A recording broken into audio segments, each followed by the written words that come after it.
May mga nagtatanong kung sa pagpapalit daw ng gear ay babalik pa ba ng neutral. Actually, mga kaibigan, lagi po naman talagang dumadaan ng neutral sa tuwing tayo ay nagpapalit. Wala pong ibang dinadaanan ng mga gear, no?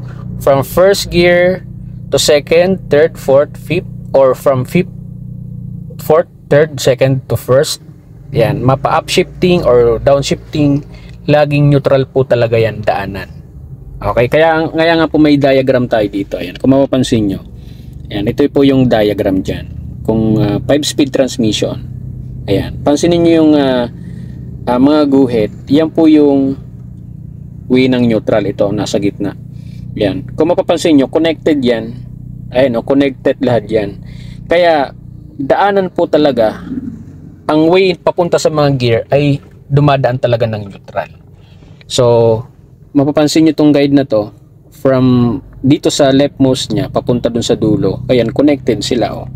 Ayan, kaya pag ginalaw mo siya, kunwari first gear, ito neutral na kasi ito. Ayan, first gear. Ayan, pag binaba mo siya, dadaan pa rin niya ng neutral. Ayan, neutral pa rin yung dinaanan niya kasi ito yung gitna. Pag third gear, neutral ulit, push, tapos fourth, neutral ulit, baba. Pag fifth, neutral, then yan. So laging dumadaan ng neutral.